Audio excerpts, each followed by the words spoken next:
कुछ बुक्स के अकॉर्डिंग जो मैं आपको बात बता रही थी वो ये है कि जो वो कहते हैं कि ड्यूरिंग इनहेलेशन ऑफ एयर जो एक्सटर्नल इंटरकॉस्टल मसल्स होते हैं, एक्सटर्नल इंटरकॉस्टल मसल्स जो होते हैं वो ड्यूरिंग इंस्पायरेशन क्या होते हैं, कॉन्ट्रैक्ट होते हैं, और जो आपके पास इंटरनल इंटरकॉस्टल मसल्स होते हैं वो रिलैक्स्ड होते हैं। ठीक है, वो रिलैक्स होते हैं। तो आपने अकॉर्डिंगली चूज कर लेना है स्टेटमेंट को कि जनरली तो इंटरकॉस्टल मसल्स की कॉन्ट्रैक्शन का जिक्र है, लेकिन कुछ बुक में उन्होंने स्पेसिफाई किया है कि एक्सटर्नल इंटरकॉस्टल मसल्स जो है वो कॉन्ट्रैक्ट करते हैं ड्यूरिंग इंस्पायरेशन। फिर बेटा आता है एक्सहेलेशन। एक्सहेलेशन एग्जैक्ट इसका रिवर्स है। जब आप एक्सहेलेशन की बात करेंगे तो बिल्कुल रिवर्स है।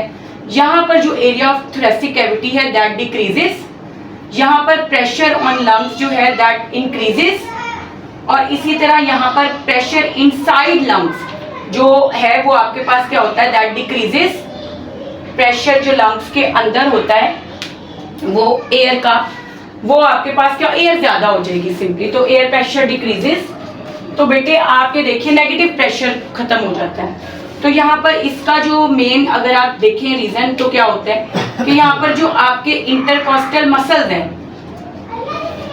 इंटरकॉस्टल मसल्स रिलैक्स होते हैं और उनकी रिलैक्सेशन की वजह से जो रिब्स हैं वो इनवर्ड और डाउनवर्ड हो जाती हैं। रिब्स इनवर्ड हो जाती हैं और डाउनवर्ड हो जाती हैं, जिसकी वजह से लंग्स प्रेस होते हैं। ठीक है, इसी तरह क्या होगा, जो आपकी डायाफ्राम है वो भी रिलैक्स हो जाएगी। डायाफ्राम रिलैक्सेस, ठीक है, जिसके नतीजे में जो डायाफ्राम होती है वो क्या हो जाती है, डायाफ्राम बिकम्स डोम शेप्ड, तो वो लंग्स को प्रेस करेगी। अब लंग्स, जब लंग्स के ऊपर प्रेशर पड़ेगा, ठीक है, तो जब लंग्स के ऊपर प्रेशर पड़ेगा तो ऑब्वियसली उनके अंदर जो नेगेटिव प्रेशर है वो खत्म हो जाएगा, क्योंकि लंग्स का एरिया कम हो गया है। लंग्स अब कॉन्ट्रैक्ट कर रहे हैं तो एयर उनके अंदर ज्यादा है। ठीक है, एयर उनके अंदर ज्यादा है तो सिंपली क्या होगा, air would be moved out, तो इसको हम क्या बनेंगे, एयर इज एक्सेल्ड। एयर जो है वो एक्सेल हो जाएगी। ठीक है, ड्यूरिंग इनहेलेशन लंग्स के अंदर क्या हुआ था कि जब वो एकदम वैक्यूम क्रिएट हुआ तो नेगेटिव एयर प्रेशर था उनके अंदर, यानी एयर प्रेशर जो था उनके अंदर एयर नहीं थी, वैक्यूम था, जिसकी वजह से एयर एंटर हुई। लेकिन जब वो कॉन्ट्रैक्ट हुए, ठीक है, रिब्स ने भी उनको प्रेस किया, नीचे से उसने भी प्रेस किया, डायफ्राम ने भी, तो उनके अंदर क्या हुआ, पॉजिटिव प्रेशर है। ठीक है, जिसकी वजह से air would be excelled out, air बाहर जाएगी। जी बेटे, तो मैं इसको समराइज कर रही हूँ अगेन, आपने इसमें कंफ्यूज नहीं होना। ये वाली बात जो है ना, negative pressure inside lungs increases और डिक्रीजेस, क्योंकि कुछ टेक्स्ट बुक्स में नेगेटिव प्रेशर का टर्म यूज किया गया, इसीलिए मैं इसको यूज किया यहाँ पर। लेकिन सिंप्लीफाइड ये है कि जब आप एयर इनहेल कर रहे होते हो तो क्या होता है कि लंग्स जब इन्फ्लेट होते हैं, उनके अंदर वैक्यूम क्रिएट होता है, तो उनमें एयर का प्रेशर कम होता है ना, जिसकी वजह से एयर बाहर से अंदर आती है। तो कुछ बुक्स में उसको इस तरह लिखा गया है कि नेगेटिव प्रेशर बढ़ता है। नेगेटिव प्रेशर बढ़ने का मतलब यही है कि जो लंग्स हैं उनके अंदर एयर का प्रेशर कम होता है, जिसकी वजह से एयर बाहर से अंदर आती है। और इसी तरह एक्सहेलेशन के अंदर क्या होता है, जो नेगेटिव प्रेशर है वो कम हो जाता है। नेगेटिव प्रेशर के कम होने का मतलब यही है कि एयर का प्रेशर बढ़ रहा है, एयर का प्रेशर बढ़ रहा है, जिसकी वजह से एयर अंदर से बाहर चली जाती है। तो इसमें आपने कंफ्यूज नहीं होना। और अब हम नेक्स्ट टॉपिक पढ़ते हैं, कंट्रोल ऑफ ब्रीदिंग। जी बेटे, तो कंट्रोल ऑफ ब्रीदिंग की अगर हम बात करेंगे तो ब्रीदिंग ना दो तरह की होती है। एक ब्रीदिंग होती है इनवॉलेंट्री अनकॉन्शियस, जो कि नॉर्मल ब्रीदिंग होती है, और एक ब्रीदिंग होती है वॉलेंट्री यानी कॉन्शियस। तो जब हम अनकॉन्शियस ब्रीदिंग की बात करते हैं, अनकॉन्शियस ब्रीदिंग की, जिसको आप इनवॉलेंट्री ब्रीदिंग भी बोलते हैं, तो इनवॉलेंट्री ब्रीदिंग को कंट्रोल करता है मेड्यूला। वो ब्रीदिंग कंट्रोल सेंटर है, वो कंट्रोल कर रहा होता है इसको। मेड्यूला में अगर आप देखें तो जो वेंट्रल मेड्यूला है, वेंट्रल कुछ बुक्स में मेंशन है, कुछ में उन्होंने वेंट्रल नहीं यूज़ किया टर्म, अपर मेड्यूला और लोअर मेड्यूला यूज़ किया है। तो जो वेंट्रल और अपर मेड्यूला है वो बेसिकली एक्सपायरेटरी सेंटर्स कहलाते हैं, वो आपकी एक्सपायरेशन को कंट्रोल करते हैं। और इसी तरह जो लेटरल या फिर लोअर मेड्यूला है वो आपके इंस्पायरेटरी सेंटर्स कहलाते हैं, वो आपकी इंस्पायरेशन को कंट्रोल करते हैं। तो ओवरऑल यही एमसीक्यू आता है कि जो आपका ब्रीदिंग सेंटर है वो है मेड्यूला। फिर हमारी आती है एक कॉन्शियस ब्रीदिंग, जैसे कि अगर आप डॉक्टर के पास चेकअप के लिए गए हैं and he is asking you कि आप लॉन्ग या डीप ब्रेथ्स लें या इस तरीके से इस पैटर्न पे ब्रीदिंग करें। और इसी तरह जब आप सिंगिंग करते हैं, स्पेशली ड्यूरिंग सिंगिंग आप अपनी ब्रीदिंग को ही कंट्रोल करते हैं ना, ब्रीदिंग को सांस लंबा खींचते हैं या अकॉर्डिंगली, तो जो वॉलेंट्री ब्रीदिंग होती है that is controlled by cerebrum. और इससे रेलिवेंट नर्व्स में भी और पीएमडीसी में भी क्वेश्चंस आते हैं, जैसे कि वाइल सिंगिंग हमारी जो कंट्रोल कर रहा होता है ब्रीदिंग वो सेरिब्रम करता है, ठीक है। और इसी तरह जब आपका चेकअप हो रहा है, ठीक है, उस दौरान भी, स्पीकिंग के दौरान भी, जब आप अपनी मर्जी से कुछ बोल रहे हैं सोच समझ के, उसमें आप अपनी ब्रीदिंग को नोट करके बोल रहे हैं, तो वो भी आपके पास सेरिब्रम कंट्रोल करते हैं। तो ये आपने बात याद रखनी है। उसके बाद हम देखते हैं लंग कैपेसिटीज़ को। फिर हमारा लास्ट टॉपिक होगा transport of gases and respiratory pigments. तो उससे पहले हम देखते हैं लंग कैपेसिटीज़ को, कि लंग के अंदर कितनी कैपेसिटी होती है एयर को इनहेल करने की, एक्सहेल करने की, ये सारी चीज़ें। जब बेटे आप लंग कैपेसिटी की बात करते हैं तो हमारा जो नॉर्मल ब्रीदिंग रेट है that is 15 to 20 times per minute, ये हमारा नॉर्मल ब्रीदिंग रेट है। But it can reach up to 30 per minute during strenuous physical activity like exercise. मतलब ये नॉर्मल ब्रीदिंग रेट है और एक्सरसाइज के दौरान या किसी फिजिकल एक्टिविटी के दौरान इट कुड इंक्रीज। अगर हम लंग कैपेसिटी देखें तो डिफरेंट बुक्स के अंदर डिफरेंट फिगर हमें मिलता है, लेकिन जो मोस्ट अप्रोप्रिएट है दैट इज 5 लीटर्स। लंग्स के अंदर टोटल 5 लीटर एयर एंटर हो सकती है विच इज 5000 ml, ठीक है। लेकिन बुक्स के अंदर रेफरेंसेस के अकॉर्डिंग 5 to 6 लीटर लिखा गया है, लेकिन 5 litre is the most appropriate choice for the PMDC in case of Punjab. फिर उसके बाद बेटे देखिए कि 5 लीटर्स के बाद एक चीज़ आती है हमारे पास टाइडल वॉल्यूम। ये कुछ टर्म्स हैं जो कि आपको पता होनी चाहिए। एक आता है inspiratory reserve volume, inspiratory reserve volume जिसको हम IRV से भी रिप्रेजेंट करते हैं, टाइडल वॉल्यूम TV है। एक होता है expiratory reserve volume, expiratory reserve volume, expiratory reserve volume. और एक होता है रेजिडुअल वॉल्यूम।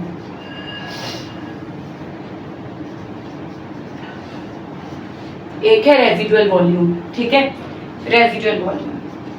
फिर एक हमारे पास आता है vital capacity of lungs, vital capacity. तो बेटे ये कुछ टर्मिनोलॉजीज हैं, you should know about them. तो बेटे जब आप टाइडल वॉल्यूम की बात करते हैं तो नॉर्मल एट रेस्ट जो हम एयर इनहेल या एक्सहेल करते हैं ना, वो टाइडल वॉल्यूम होता है जो कि तकरीबन 1/2 लीटर है। हमारा जो टाइडल वॉल्यूम है ना वो 1/2 लीटर है, यानी कि 0.5 लीटर या 500 ml। ये हमारा सिंपल टाइडल वॉल्यूम है। जो नॉर्मली आप एयर इनहेल या एक्सहेल करते हो ना वो होती इतनी है, 1/2 लीटर। फिर एक आता है इंस्पायरेटरी रिजर्व वॉल्यूम। ये है कि अगर आप मैक्सिमम एयर इनहेल करें, जो मैक्सिमम आप एयर इनहेल कर सकते हैं, ठीक है, मैक्सिमम जो लंग्स के अंदर आप एयर इनहेल कर सकते हैं वो इंस्पायरेटरी रिजर्व वॉल्यूम है, दैट इज 3.5 लीटर। कि अगर आप फोर्सफुली एयर इनहेल करेंगे तो that would be 3.5 litre. Expiratory reserve volume क्या होता है कि आप जो नॉर्मल ब्रीदिंग कर रहे हो, ठीक है, उसमें आपने 1/2 लीटर एयर एक्सहेल की, 1/2 लीटर के ऊपर आप फोर्सफुली एयर को एक्सहेल करें मजीद। अगर आप जैसे कोई चीज़ ब्लो कर रहे हैं या कुछ भी है, तो अगर आप एयर को फोर्सफुली एक्सहेल कर रहे हैं तो 1/2 लीटर के ऊपर जो आप मैक्सिमम एयर एक्सहेल कर सकते हैं वो होती है एक्सपायरेटरी रिजर्व वॉल्यूम। यानी हमारा टाइडल वॉल्यूम 0.5 लीटर है जो हम एयर कर सकते हैं एक्सहेल, उसके ऊपर हम मैक्सिमम 1200 ml यानी 1.2 लीटर्स मजीद एयर एक्सहेल कर सकते हैं, ठीक है। उसको हम बोलते हैं एक्सपायरेटरी रिजर्व वॉल्यूम, जो कि तकरीबन 1.7 लीटर है यानी 1700 ml। रेजिडुअल वॉल्यूम क्या होता है? रेजिडुअल वॉल्यूम ये 1.5 लीटर है। ये वो एयर है जो लंग्स की एल्विलाई में ट्रैप रहती है और ये कभी भी हम इसको इनहेल या एक्सहेल नहीं कर पाते, यानी लंग कैपेसिटी 5 लीटर है, लेकिन एल्विलाई में जगह जगह लंग्स के अंदर तकरीबन 1.5 लीटर 1.5 लीटर जो एयर होती है वो ट्रैप्ड रहती है। ठीक है, वो ट्रैप है, उसको हम बोलते हैं रेजिडुअल वॉल्यूम। बर्ड्स का सबसे एफिशिएंट गैसियस एक्सचेंज इसलिए है क्योंकि उनके जो फंक्शनल यूनिट है वो पैराब्रोंकाई होते हैं जो दोनों एंड से ओपन होते हैं, तो उनके अंदर कोई एयर ट्रैप नहीं होती, मैक्सिमम वेंटिलेशन होती है। लेकिन ह्यूमंस के केस में, हमारे केस में लंग्स की एल्विलाई में कुछ एयर ट्रैप होती है जिसको हम रेजिडुअल वॉल्यूम कहते हैं और वो है 1.5 litre. Vital capacity of lungs क्या होती है कि आपका लेट सपोज 1/2 लीटर है टाइडल वॉल्यूम। अब 1/2 लीटर के बाद, यानी आपने नॉर्मल ब्रीदिंग के बाद आप मैक्सिमम एयर जो इनहेल करते हैं वो वाइटल कैपेसिटी है। यानी अगर आपको इन सिंपल मायनों में बताऊं तो tidal volume plus inspiratory reserve volume क्या होता है? वाइटल कैपेसिटी जो कि 4 लीटर है, यानी कि 4000 ml। ठीक है, आपने याद रखना है कि tidal volume plus inspiratory reserve volume को हम क्या बोलते हैं? Vital capacity. तो ये कुछ चीजें हैं, आपको इनके बारे में नो हाउ होना बहुत जरूरी है। टोटल लंग कैपेसिटी, फिर tidal volume normal breathing, inspiratory reserve volume जो मैक्सिमम एयर इनहेल कर सकते हैं आप, एक्सपायरेटरी जो मैक्सिमम आप एक्सहेल कर सकते हैं, रेजिडुअल जो हमेशा ट्रैप रहती है। वाइटल कैपेसिटी क्या होता है? Tidal volume plus inspiratory reserve volume. उसके बाद बेटा अब हम आ जाते हैं हमारे नेक्स्ट टॉपिक पे जो कि है रेस्पिरेटरी पिगमेंट्स, और उसके बाद हम देखेंगे ट्रांसपोर्ट ऑफ गैसेस को। जी, तो बेटे जब आप रेस्पिरेटरी पिगमेंट्स की बात करते हैं तो हमारे बॉडी के अंदर जो मेजर रेस्पिरेटरी पिगमेंट है वो तो हीमोग्लोबिन है, लेकिन उसके अलावा एक और भी पाया जाता है जिसको हम कहते हैं मायोग्लोबिन। तो रेस्पिरेटरी पिगमेंट्स में हमारे पास हीमोग्लोबिन है और साथ में क्या है? मायोग्लोबिन। बेटे रेस्पिरेटरी पिगमेंट्स की मौजूदगी ब्लड की ऑक्सीजन ट्रांसपोर्टिंग एबिलिटी को 75 टाइम्स इंक्रीज कर देती है, यानी ब्लड के थ्रू, ब्लड में डिफ्यूजन से जो ट्रांसपोर्ट होनी थी उसके मुकाबले में पिगमेंट्स जब बाइंड करते हैं रेस्पिरेटरी गैसेस के साथ तो वो 75 टाइम्स ग्रेटर कर देते हैं गैसियस एक्सचेंज को। तो हीमोग्लोबिन की अगर आप बात करें तो ये दोनों ही प्रोटीन है, पहली बात ये हीमोग्लोबिन बी और myoglobin B. Haemoglobin is found to be present in your red blood cells और myoglobin is found to be present in your muscle cells जिनको हम बोलते हैं मसल फाइबर्स। हीमोग्लोबिन जो है that is made up of 4 polypeptide chains. इसके अंदर 4 polypeptide chains होती हैं और उनके अंदर क्या मौजूद होते हैं? 4 हीम ग्रुप्स। 4 हीम ग्रुप्स मौजूद होते हैं।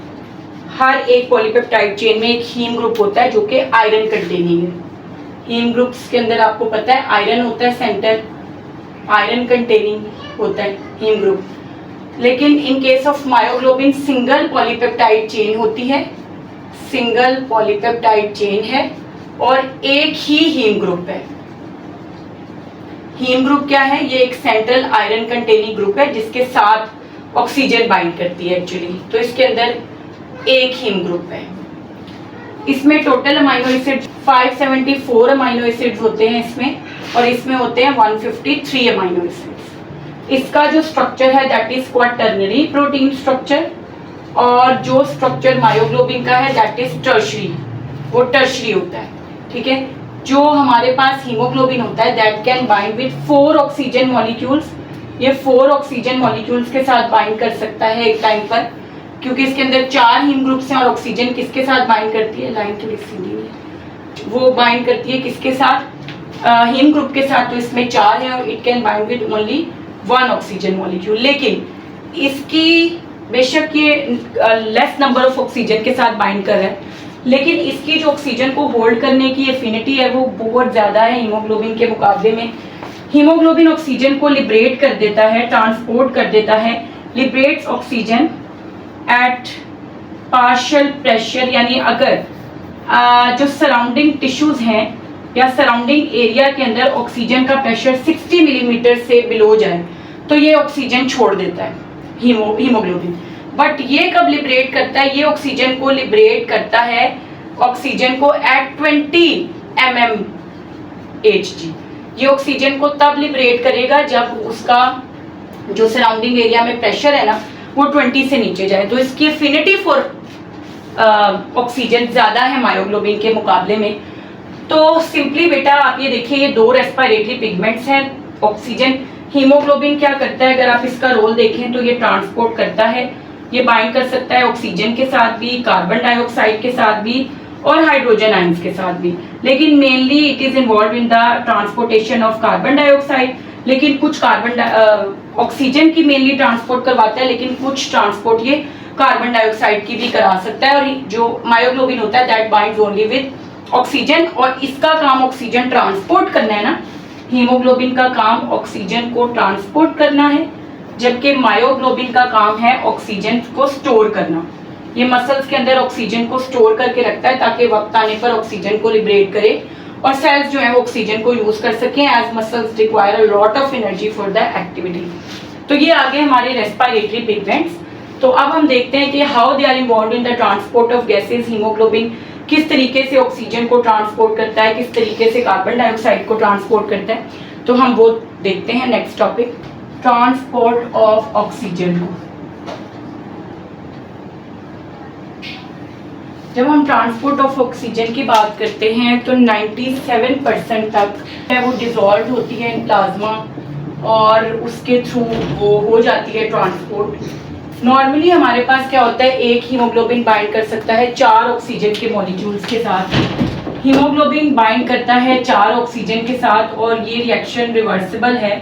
और कार्बोनिक एनहाइड्रेज एंजाइम है, एलोस्टेरिक एंजाइम, और हमने एंजाइम्स के चैप्टर्स में डिटेल में देखा कि एलोस्टेरिक एंजाइम्स क्या होते हैं।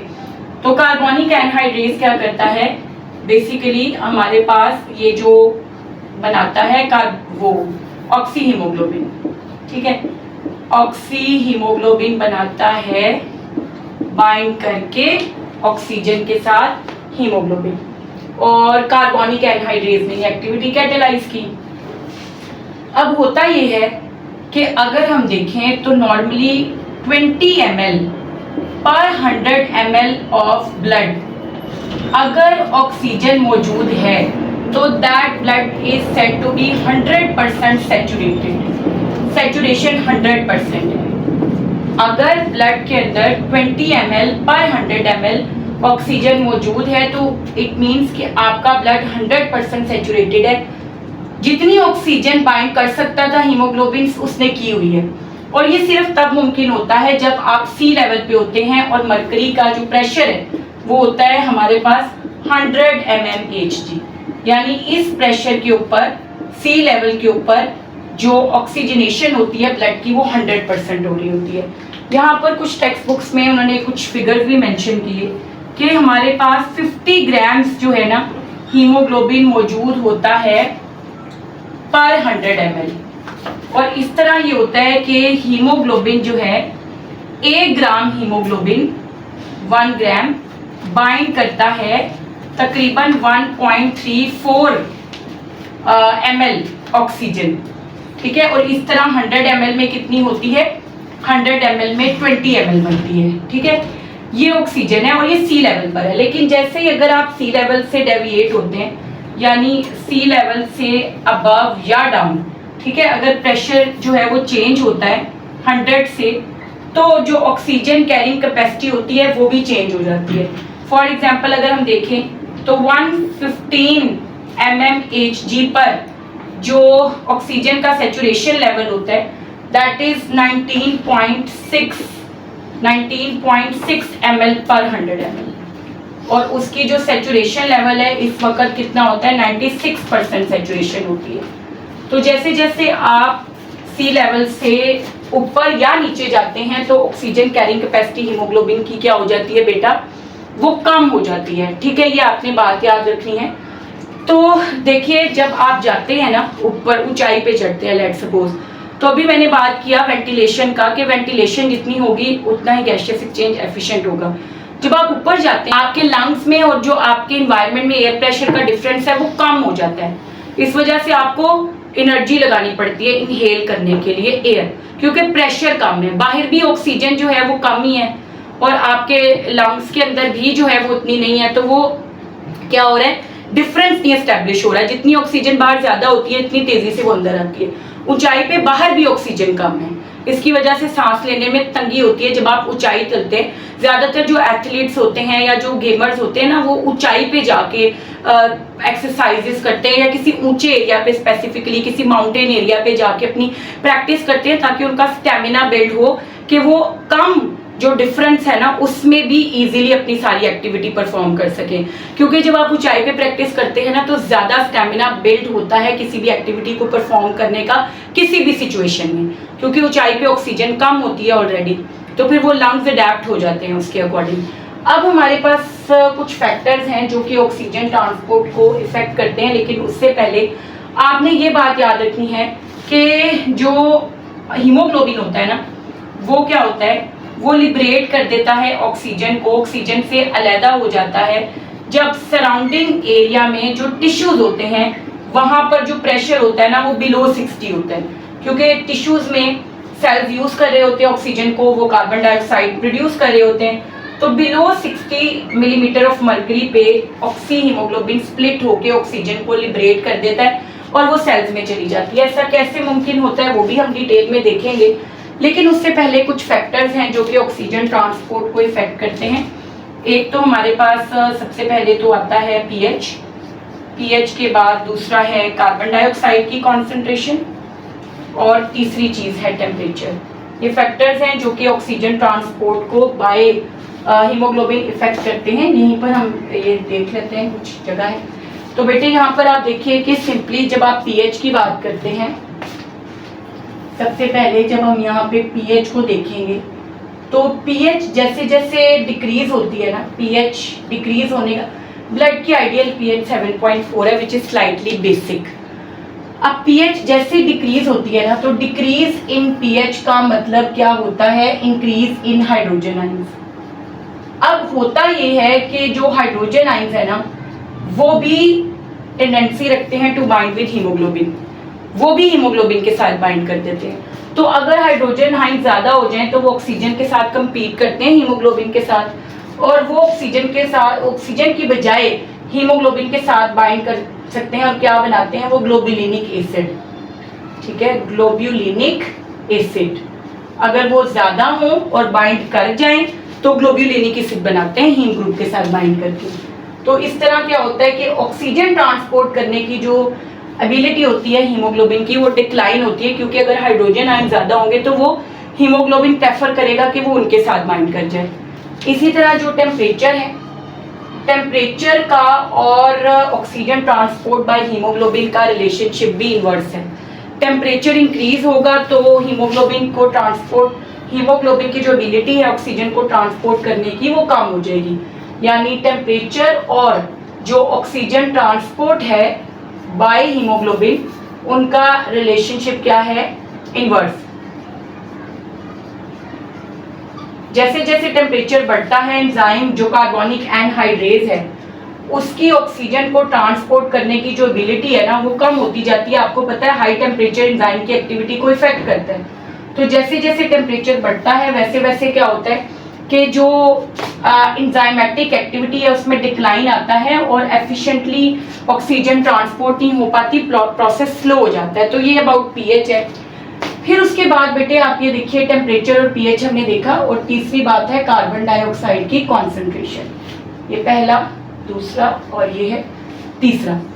जब हम कार्बन डाइऑक्साइड की कॉन्सेंट्रेशन की बात करते हैं, कार्बन डाइऑक्साइड की कॉन्सेंट्रेशन जितना ज्यादा होगी आपके टिश्यूज में उतना ही ऑक्सीजन ट्रांसपोर्ट जल्दी होगी। देखिए बेटे, जितनी ज्यादा कार्बन डाइऑक्साइड की कॉन्सेंट्रेशन है उतनी ही लिबरेशन ऑफ ऑक्सीजन या ट्रांसपोर्ट ऑफ ऑक्सीजन जो है वो ज्यादा होगी, किसके थ्रू, हीमोग्लोबिन के थ्रू। ठीक है, देखिए कार्बन डाइऑक्साइड की कॉन्सेंट्रेशन अगर बढ़ेगी तो क्या होगा, आपके पास जो हीमोग्लोबिन है वो ऑक्सीजन को ट्रांसपोर्ट कर देगा, लिबरेट करके टिश्यूज में भेज देगा। तो जितनी ज्यादा टिश्यूज के अंदर कार्बन डाइऑक्साइड होगी उतनी ही जल्दी ट्रांसपोर्ट करेगा हीमोग्लोबिन। अब हम देखते हैं ट्रांसपोर्ट ऑफ कार्बन डाइऑक्साइड।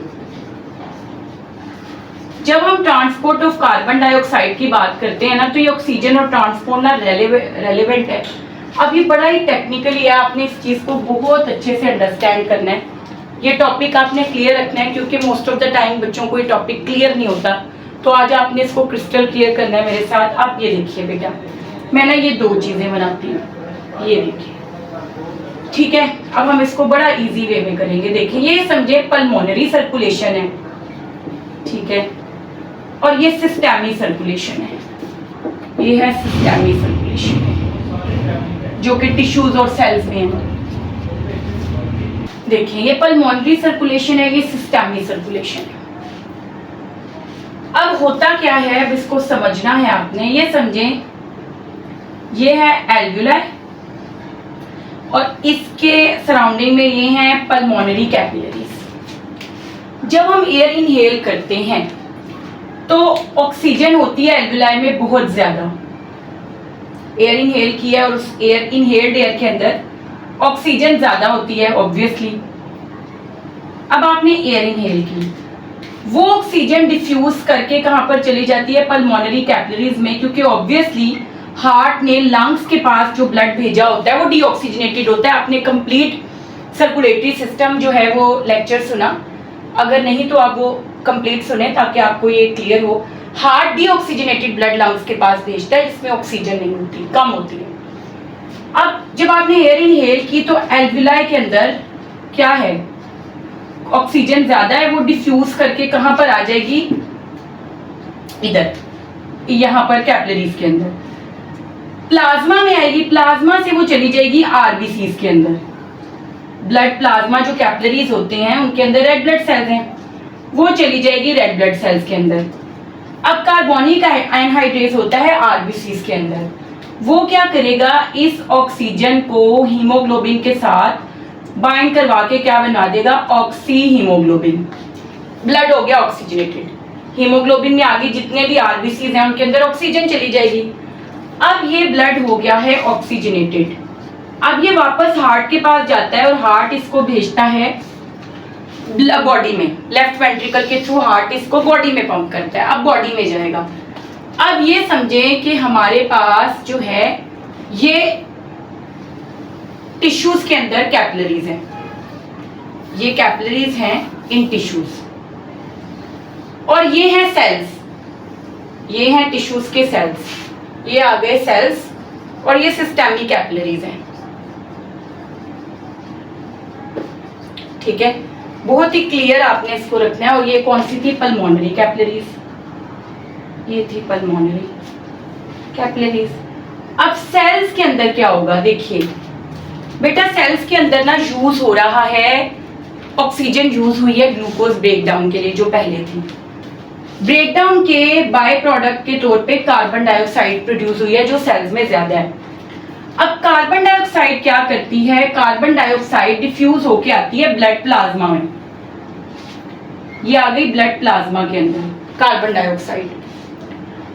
अब ये जो कार्बन डाइऑक्साइड है वो ब्लड प्लाज्मा से अगेन कहां पर आएगी, रेड ब्लड सेल्स के अंदर, वो कहां पर आ जाएगी, रेड ब्लड सेल्स के अंदर। अब रेड ब्लड सेल्स के अंदर है ऑक्सी हीमोग्लोबिन। जब ये रेड ब्लड सेल्स के अंदर आएगी ना तो इसको, अब ये ना मैं आपको इलैबोरेट करती हूँ, ये हम देखते हैं लेकिन हम अलग से देखते हैं कि रेड ब्लड सेल के अंदर क्या क्या हो रहा है, हमें वो समझना जरूरी है। तो लेट्स अंडरस्टैंड कि रेड ब्लड सेल के अंदर जब कार्बन डाइऑक्साइड होती है तो क्या इवेंट्स होते हैं। जी बेटा, तो हम ये देखते हैं कि लेट्स सपोज ये हमारा है red blood cell, carbon dioxide plasma से आई रेड ब्लड सेल्स के अंदर। अब ये जो कार्बन डाइऑक्साइड है ना, 70% जो कार्बन डाइऑक्साइड दाखिल हुई है उसको कार्बोनिक एनहाइड्रेज मिला के वाटर के साथ कार्बोनिक एसिड बना देगा। सेम वही वाला एंजाइम कार्बोनिक एसिड को स्प्लिट करवा देगा हाइड्रोजन आयंस में और बाइकार्बोनेट आयंस में।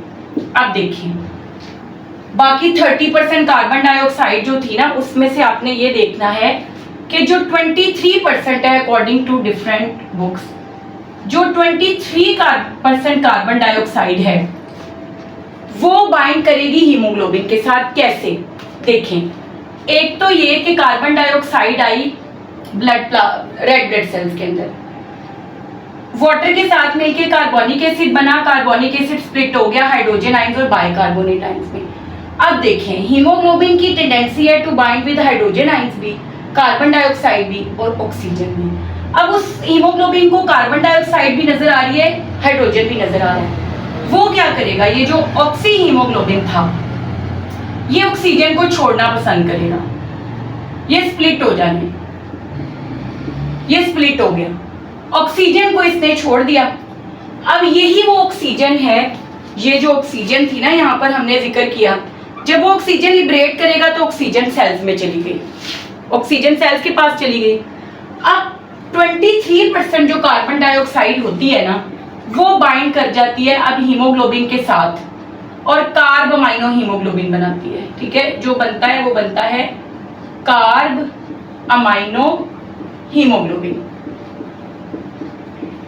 बाकी का हीमोग्लोबिन जो है वो किसके साथ बाइंड कर लेता है, वो बाइंड कर जाता है हाइड्रोजन आइंस के साथ और बना देता है ग्लोब्यूलिनिक एसिड। ठीक है, हीमोग्लोबिन तो पूरा हो गया, जिस ऑक्सीजन छोड़ी कार्बन डाइऑक्साइड मिल गया और साथ में उसको क्या मिल गए, हाइड्रोजन आइंस मिल गए, उसने उसके साथ बाइंड कर लिया। अब देखिए, अब ये जो बाइकार्बोनेट आइंस हैं ये जो हैं ये डिफ्यूज करके बेटा ये चले जाएंगे बाहर ब्लड प्लाज्मा में, ये रेड ब्लड सेल्स के बाहर ब्लड प्लाज्मा है। तो ये जो बाइकार्बोनेट आइंस थे ना ये किसके पास चले जाएंगे, प्लाज्मा के पास। वहां पे ये सोडियम के साथ बाइंड करके सोडियम बाइकार्बोनेट्स बना लेंगे। तो 70% तक जो होती है कार्बन डाइऑक्साइड वो बाइकार्बोनेट आइंस की फॉर्म में ट्रांसपोर्ट होती है। अब देखिए ब्लड प्लाज्मा में सोडियम बाइकार्बोनेट बन गया। अच्छा, अब इससे खतरा होता है कि ब्लड की पीएच में और आरबीसी की पीएच में डिस्टर्बेंस आएगी। जब बाइकार्बोनेट आइंस बाहर जाएंगे ना तो उसके बदले में अंदर आ जाएंगे क्लोराइड आइंस, अंदर जो है वो आ जाएंगे क्लोराइड आइंस। ठीक है, इससे क्या होता है कि जो पीएच है वो मेंटेन रहती है, चार्ज में कोई डिस्टर्बेंस नहीं आती और इसको हम बोलते हैं हैमबर्गर शिफ्ट। यहाँ पर एक फिनोमिनन हुआ हैमबर्गर शिफ्ट। पोटेशियम जो है वो अंदर जाके सेल्स के अंदर पोटेशियम के साथ मिलके पोटेशियम क्लोराइड बना लेते हैं, तो नेट चार्ज और आइंस के अंदर कोई डिस्टर्बेंस नहीं आती।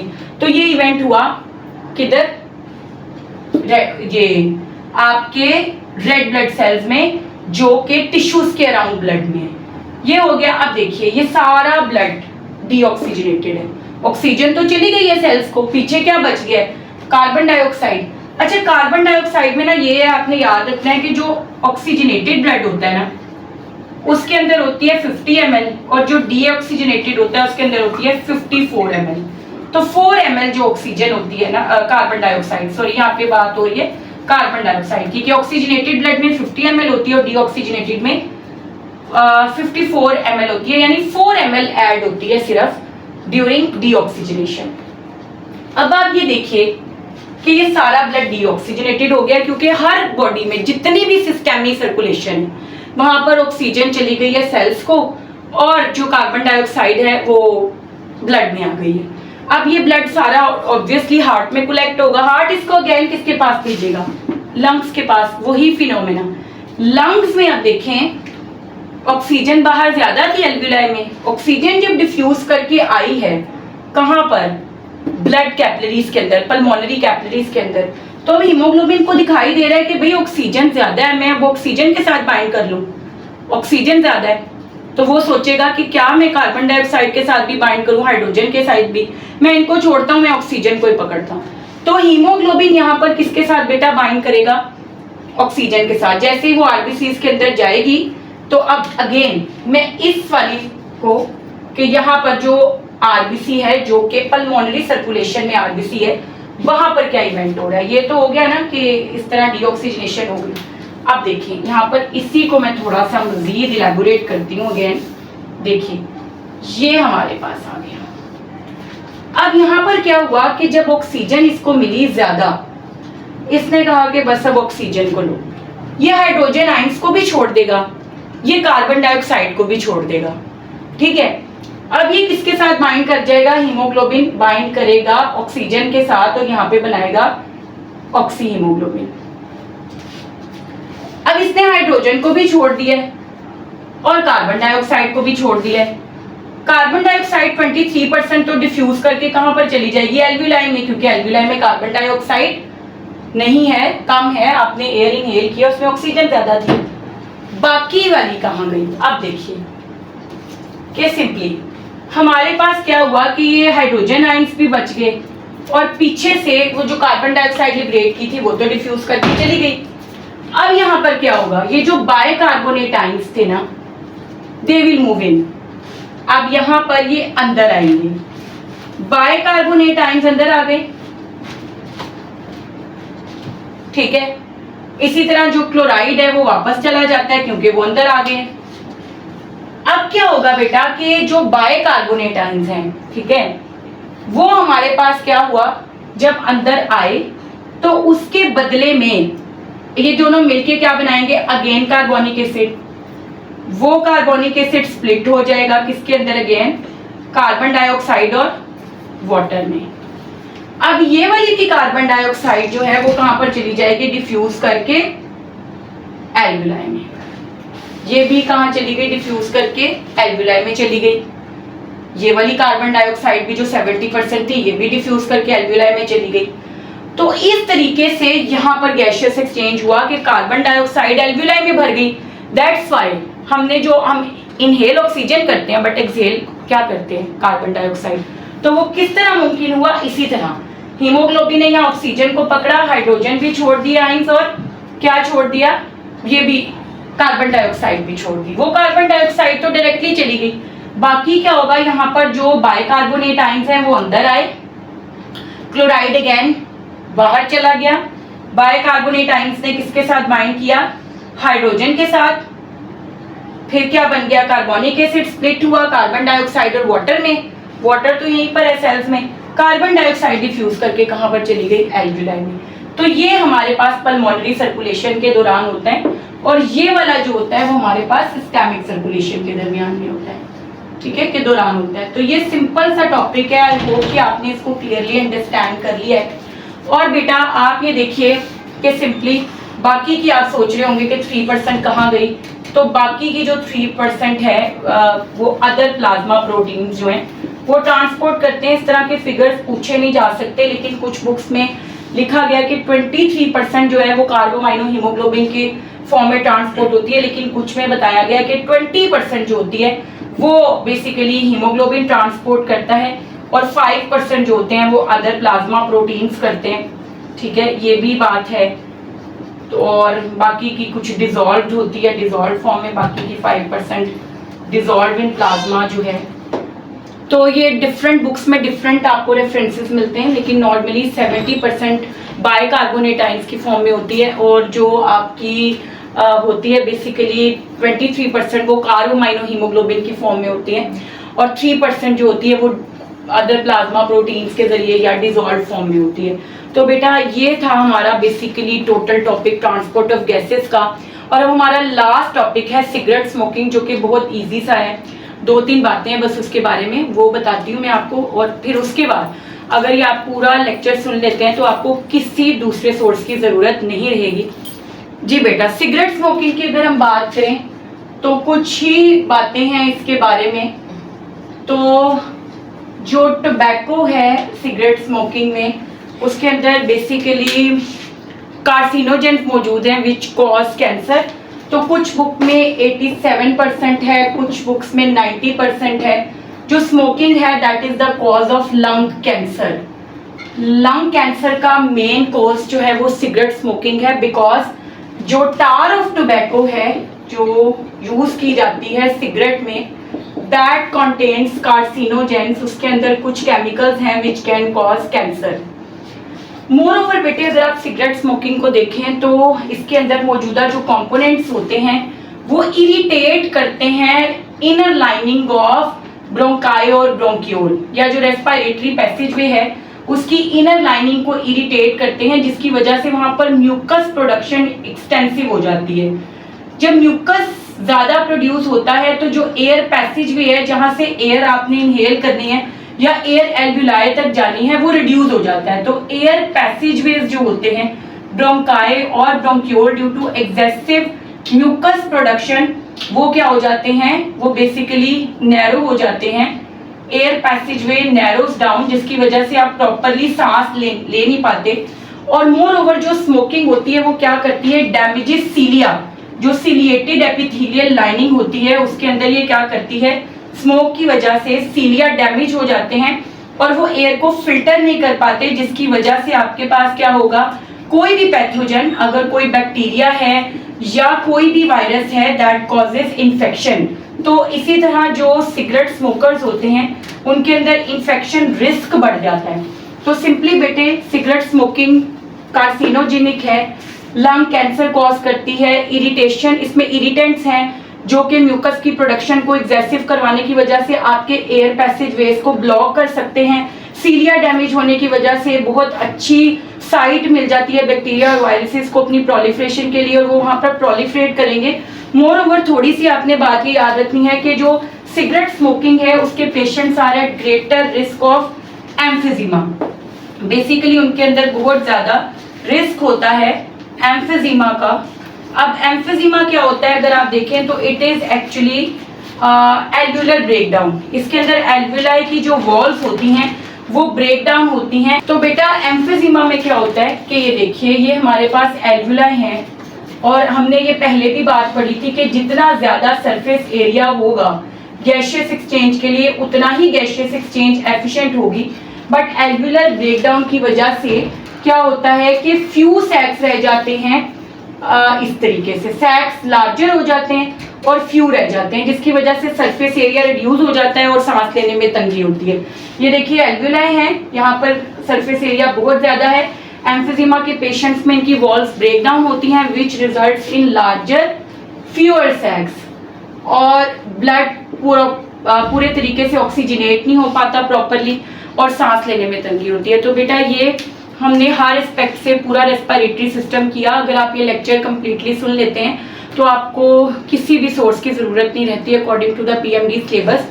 और हमारी लेक्चर सीरीज कंप्लीट हो रही है, हमारा एक लेक्चर बायोलॉजिकल मॉलिक्यूल सिर्फ रह गया और उसके बाद कंप्लीट प्लेलिस्ट मौजूद है यूट्यूब चैनल के ऊपर वन शॉट PMDC के।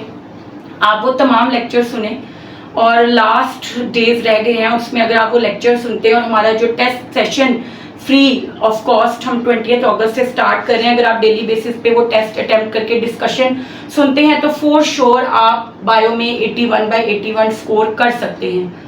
हमारा चैनल सब्सक्राइब करें, शेयर करें ताकि दूसरे लोगों को भी हेल्प मिल सके। अपना बहुत सारा ख्याल रखें, दुआ में याद रखें। टेक केयर, अल्लाह हाफिज़।